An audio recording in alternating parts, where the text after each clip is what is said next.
Salut, c'est Olen et vous écoutez l'émission Capsule. Vous le savez, les capsules d'Olen fait parler l'histoire et la philosophie pour éclairer l'actualité. Dans ce format, je vous propose de suivre et tirer le fil de l'actualité pour comprendre ses enjeux profonds, nourrir nos réflexions et créer un impact positif. Le mois dernier, on avait décortiqué ensemble la laïcité. Ce mois-ci, on va parler des nouvelles technologies et de l'utopie techniciste au musée.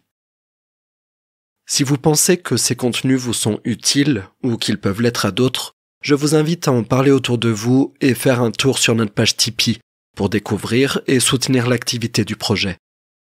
Et si vous voulez recevoir ces contenus dans votre boîte mail avant tout le monde, sélectionnez l'abonnement à notre newsletter d'autodéfense intellectuelle.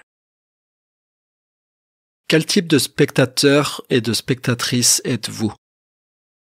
Robert Reva et Claire Roederer ont étudié le cas Muséomix au musée archéologique de Lyon-Fourvière en 2012.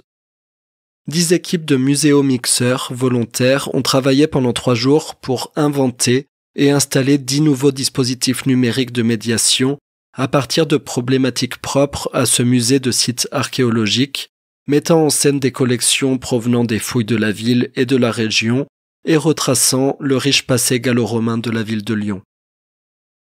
Au moment des visites, Reva et Roederer ont distingué 2 types de réactions face aux œuvres présentées.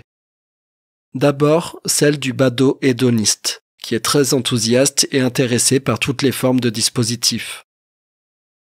Le badaud hédoniste est très sensible au contexte physique et a un rapport décontracté au temps. Sa visite est autotélique et il aborde le musée, avant tout, comme un espace calme et agréable dans lequel s'immerger. Il peut habiter Lyon ou être là en touriste, être seul ou accompagné. Sa visite se caractérise avant tout par une orientation hédonico-sensorielle appuyée. Ainsi, le visiteur badaud-hédoniste peut apprécier plus facilement la nouveauté et le numérique puisqu'il ressent avant tout la dimension sensorielle de l'expérience. Deuxième réaction, celle du chasseur-cueilleur de connaissances, se montrant très critique et sévère sur l'apport scientifique. Le chasseur-cueilleur de connaissances visite le musée dans un but d'y trouver de la connaissance et ou des informations.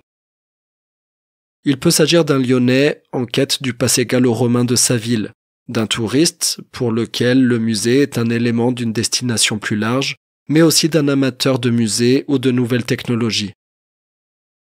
La quête de connaissances, une activité cognitive assez intense et une recherche de sens caractérisent son expérience. Le chasseur-cueilleur de connaissances vit une expérience plus axée sur la signification. Cette dichotomie des visiteurs est une construction croisant horizons d'attente, motivation et expertise exprimée. Les 2 catégories identifiées peuvent être mises en perspective avec la typologie des visiteurs Dorier et Passebois en 2002.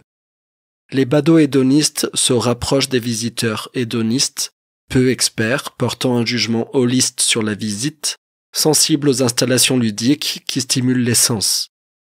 Les visiteurs militants, plus experts, et les visiteurs dits intellectuels, dont l'expérience fondée sur la stimulation cognitive est, avant tout, une quête de sens, correspondent à notre catégorie chasseur-cueilleur de connaissances. Encore une fois, si vous pensez que ces contenus vous sont utiles ou qu'ils peuvent l'être à d'autres, je vous invite à en parler autour de vous et faire un tour sur notre page Tipeee pour découvrir et soutenir l'activité du projet. Et si vous voulez recevoir ces contenus dans votre boîte mail avant tout le monde, sélectionnez l'abonnement à notre newsletter d'autodéfense intellectuelle. À bientôt!